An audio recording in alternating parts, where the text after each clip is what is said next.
Let's talk about ending rightly, pommel throwing, sword throwing, and disarming yourself. So something I often notice in the comments underneath some of my videos that deal with throwing of swords or throwing of weapons, or indeed throwing of a pommel, then I notice that quite a few people come at it from a very blinkered and modern mindset and make comments along the lines of, "Oh, but why would you disarm yourself?" Now, one of the things to remember is that as far as we're talking about within those contexts that I've just referred to, so throwing a long sword, let's grab one here, throwing a long sword or unscrewing a pommel. This one I won't unscrew because it's pinned, but if you did have an unscrewable pommel, unscrewing it and throwing it at someone, a lot of people refer to these kind of things as somehow debilitating or removing your own weapon. So if we just focus on sword throwing for a second. So I have talked about sword throwing in the past, but what I've noticed is a lot of people think about throwing a sword only as disarming yourself because they imagine a situation whereby you've only got a sword. And this is the simple point, is that for the most part, a lot of the context of these medieval things that we see in the treatises, such as Fiore, for example, is that you're going to be an armoured person with multiple weapons. So, as everybody watching this channel hopefully should know, not just by now, but should have known by about 3 or 4 years ago, is that this, for the most part, not always, but for the most part, is a secondary weapon. What would your primary weapon be, I hear some of you ask? Well, a lance on horseback, or if you're fighting on foot, a spear or a poleaxe. Those are very often your primary weapons. Sometimes it is true that a sword and shield or a longsword might be your primary weapon. But are they really?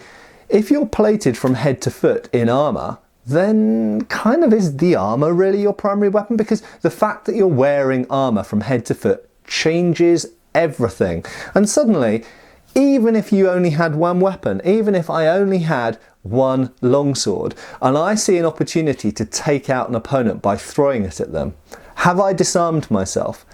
No, I'm still wearing armour, and the armour is in a sense a weapon, and you are a weapon. When you're wearing armour, you become invulnerable to most cuts and thrusts.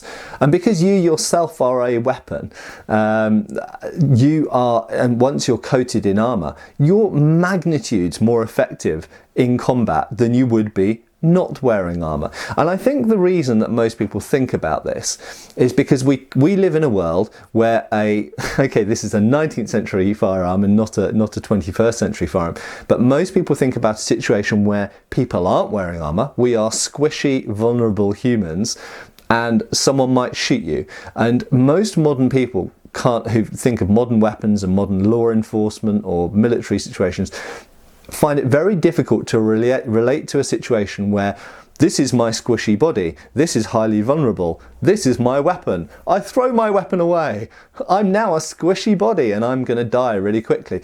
But it's a completely different situation in a medieval world because of course you don't have insta-kill weapons like this if you're dealing with a situation where most people are wearing armour, for example, in war.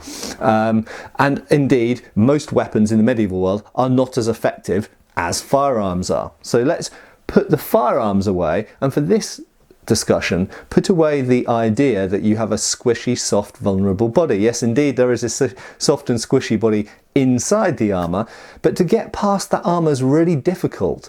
Don't think about costume armour effect that you see in movies and TV shows like Game of Thrones or Excalibur or Lord of the Rings or whatever. The fact is that arrows, crossbow bolts, swords, lances, poleaxes, most of the time will bounce off that armour and do nothing at all to the person inside. There is a reason that jousting was a very popular sport amongst the nobility. Because they had armour on. And a joust would not be much fun for the people taking part and would not last very long if full plate armour of the 15th and 16th centuries, and indeed half of the 14th century at least, was not regularly able to take strikes from a huge great lance on horseback with the power of a horse hitting it. Armour is hardcore. So, When we come back to the idea of throwing a sword, first of all, we have to imagine that the person throwing the sword is usually going to be an armoured person in war. Okay, it could be a duel. Okay, and admittedly, the whole pommel throwing ending rightly thing comes from the Gladiatoria Codex, which shows a judicial duel situation. So it's a duel between one knight or man-at-arms and another knight or man-at-arms. And in that situation, they have 3 weapons pretty much each, or a number of weapons each, and they're allowed to throw 1 or 2 and then use the others for fighting in close. So it could be that that throwing of a pommel actually is a way of getting round the rules, because they've also got a spear. So usually you throw the spear at the opponent, but in this situation, if you throw the pommel, that means you can now use the spear for hand-to-hand combat. That's one theory. I don't know whether that's correct, but that's one theory why you might throw a pommel. But the whole point is, even in war, we know that Fiore talks about throwing of swords and indeed defending against a thrown sword. If this is thrown at, for example, a horseman, so imagine someone, you're on foot and you've got a long sword, you're in armour, and someone's bearing down at you with a levelled lance and they're charging on horseback. In that situation, you may choose to throw your sword at the horse. Okay, and I would argue that that's not a bad thing to do, actually, because you will hit their horse, so long as you're a good throw with your sword, you will hit their horse before their lance can reach you. So it's a way of outreaching an opponent. There could be another scenario.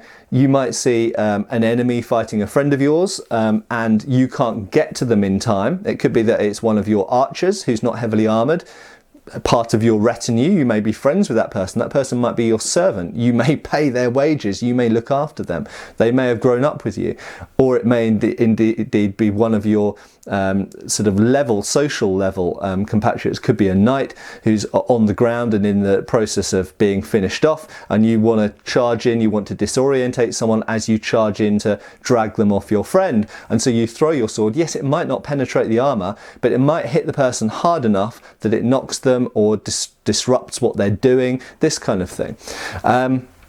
So there are many reasons why you might want to throw a sword, and I've spoken about that in previous videos. But the point is, at the point that I have thrown away my longsword, what am I now left with? Well, imagine I'm in head-to-foot plate armour. I am not disarmed. I am now me in full plate. So at the very least, I can still wrestle, I can still strike, I can still pick up other weapons that are lying around, and that's very important. In war, there are always going to be, certainly in medieval warfare, there are always going to be other things around that you can grab. It might even be your friend of yours is behind and you can ask him to pass you another spear or another sword or whatever. And the dead no longer need those weapons and are no longer using them, so you can pick those up. But it could equally be that quite simply other people fighting have been disarmed of their primary weapons. So we talk about these being secondary or backup weapons. Well, why would you need a backup weapon? Because you might lose the initial weapon. So if someone grapples with you, you might find that you drop your spear. Well, therefore there's a spear lying on the ground. Someone else can pick up that spear. So even though you've thrown the sword, it might be easy to obtain another weapon, but it's still you in armour. You can still punch, kick, grapple. You're still quite dangerous, just you without any weapons in your hands. But of course, you have a tertiary weapon. You have a dagger. Basically, everyone from the age of plate, when plate started coming over the top of mail and eventually replacing mail armour in the 14th century, we start to see daggers appear, and this is a replica of a basilard from about 1400. So this is from the period when really people started to appear fully plated with quite a lot of regularity in warfare, if assuming that they were of kind of man-at-arms wealth.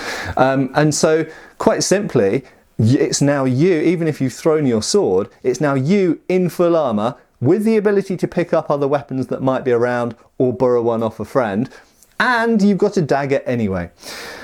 So, just to conclude, we need to get out of this mindset of the fact that throwing a sword or any other weapon that's in your hand is disarming you of a weapon. Yeah, it's disarming you of that weapon, but you have other weapons. In a medieval context, certainly within the context of the type of person who's likely to be throwing a sword, you have armour, and really armour is in a sense your primary weapon. But as well as armour, you have the sword, you might have other weapons that are lying around, you have a dagger. So we have to get out of the mindset of it's you with just a squishy body and a firearm, and getting rid of that firearm. Completely different context.